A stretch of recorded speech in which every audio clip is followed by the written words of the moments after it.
Hi, everybody. I'm speaking to you this week from a factory in Petersburg, Virginia, where they're bringing on more than 100 new workers to build parts for the next generation of jet engines. It's a story that's happening more frequently across our country. Our businesses just added 233,000 jobs last month, for a total of nearly 4 million new jobs over the last 2 years. More companies are choosing to bring jobs back and invest in America. Manufacturing is adding jobs for the first time since the 1990s, and we're building more things to sell to the rest of the world, stamped with 3 proud words: Made in America. And it's not just that we're building stuff, we're building better stuff. The engine parts manufactured here in Petersburg will go into the next generation planes that are lighter, faster, and more fuel efficient.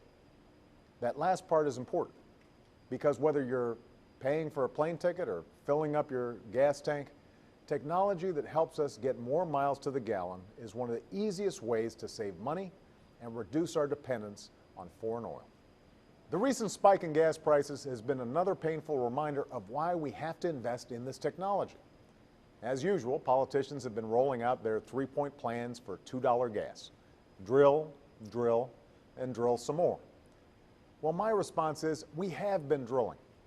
Under my administration, oil production in America is at an 8-year high.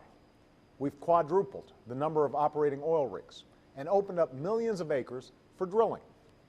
But you and I both know that with only 2% of the world's oil reserves, we can't just drill our way to lower gas prices. Not when we consume 20% of the world's oil. We need an all-of-the-above strategy that relies less on foreign oil and more on American-made energy. Solar, wind, natural gas, biofuels, and more. That's the strategy we're pursuing.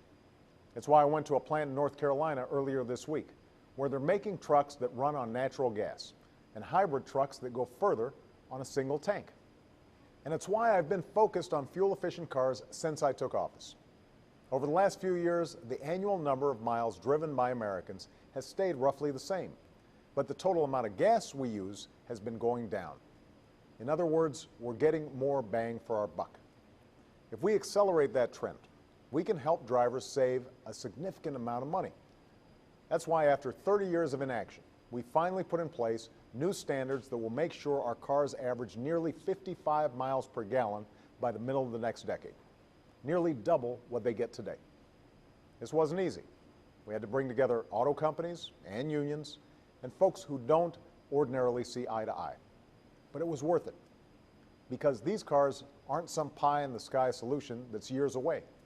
They're being built right now by American workers in factories right here in the USA. Every year, our cars and trucks will be able to go further and use less fuel.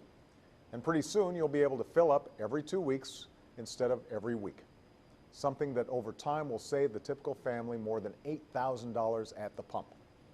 We'll reduce our oil consumption by more than 12 billion barrels. That is a future worth investing in. So we have a choice. Right now, some folks in Washington would rather spend another $4 billion on subsidies to oil companies each year. Well, you know what? We've been handing out these kinds of taxpayer giveaways for nearly a century. And outside of Congress, does anyone really think that's still a good idea? I want this Congress to stop the giveaways to an oil industry that's never been more profitable and invest it in a clean energy industry that's never been more promising. We should be investing in the technology that's building the cars and trucks and jets that will prevent us from dealing with these high gas prices year after year after year. Ending this cycle of rising gas prices won't be easy, and it won't happen overnight. But that's why you sent us to Washington, to solve tough problems like this one. So I'm going to keep doing everything I can to help you save money on gas, both right now and in the future. I hope politicians from both sides of the aisle join me.